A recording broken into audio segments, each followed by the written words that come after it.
Welcome to No Longer Conformed. I'm Erik Garthe, and we are studying witnessing, lifestyle of a committed Christian.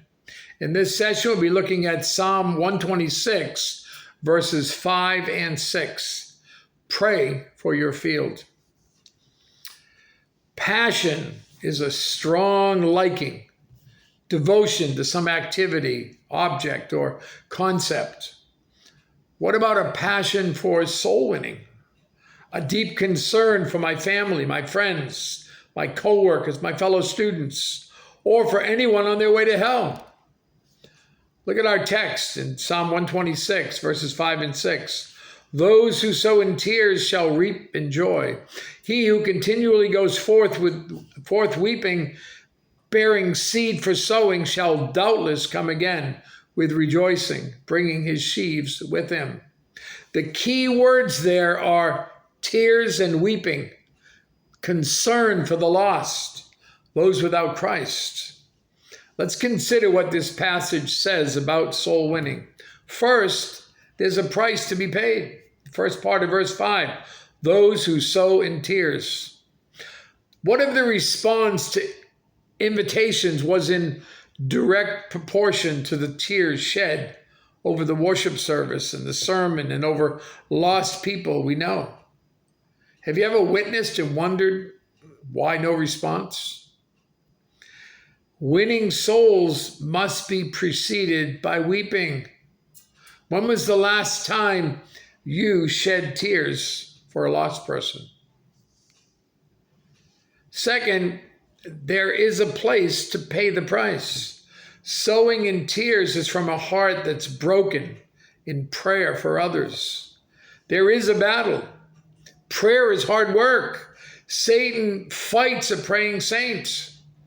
We must hold on to the altar until the battle's won. The battle must be fought on our knees. Matthew 9:38, Jesus told his disciple, pray the Lord of the harvest to send out laborers into the harvest.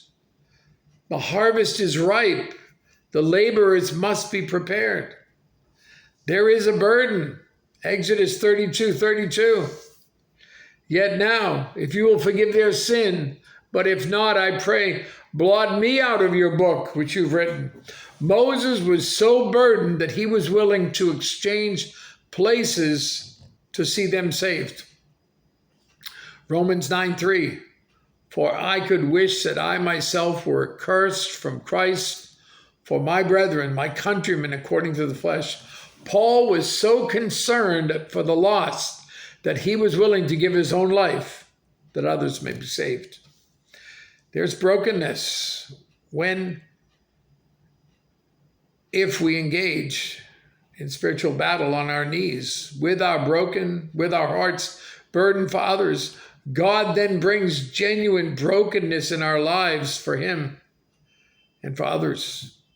Verse 4 is a prayer that God brings back the captivity. Bring back our captivity, O Lord, as the streams in the south. Passion for soul winning is being willing to pay the price and not being satisfied until the lost are saved. And then third, there is a principle to be personalized. First part of verse 6, he who continually goes forth weeping. The weeper is going, and often it's only those who are moved to tears for the lost that will go. The example of Jesus, 3 times he wept, that we see in the Gospels. When his friend Lazarus had died and needed to be resurrected.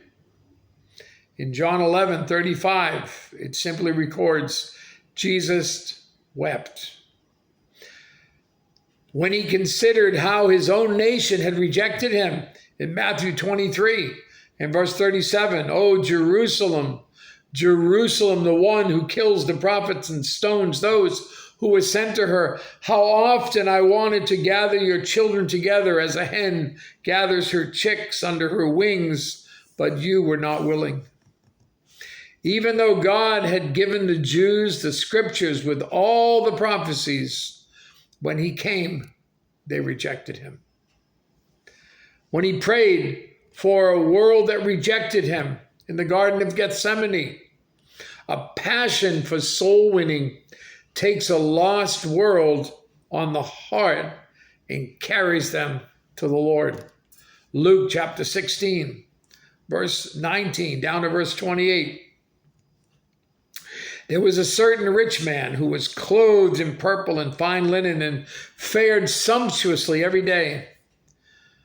But there was a certain beggar named Lazarus, full of sores, who was laid at his gate, desiring to be fed with the crumbs which fell from the rich man's table. Moreover, the dogs came and licked his sores. So it was that the beggar died and was carried by the angels to Abraham's bosom. The rich man also died and was buried. And being in torment in Hades, he lifted up his eyes and saw Abraham afar off, and Lazarus in his bosom. And then he cried and said, Father Abraham, have mercy on me and send Lazarus that he may dip the tip of his finger in water and cool my tongue, for I am tormented in this flame. But Abraham said, Son, remember that in your lifetime you received your good things, and likewise Lazarus evil things. But now he is comforted and you are tormented. And besides all this, between us there is a great gulf fixed, so that those who want to pass from here to you cannot, nor can those from there pass to us. And then he said, I beg you therefore, Father, that you would send him to my father's house, for I have 5 brothers, that he may testify to them, lest they also come to this place of torment. It was too late for himself, and yet he still had concern for 5 lost people. Let me ask you, can you name 5 lost people that you know? Are you concerned for their eternity? Praying your friends to Christ, neighborhood, house of prayer, the church, prayer walking, list praying. Have you chosen your field? Will you weep over it? Or do you have a hard heart and a lack of concern for the lost people around you? Are you broken? Pray for the lost. Are you unbroken? Pray for your hardness. You think about all that, and you have a great day.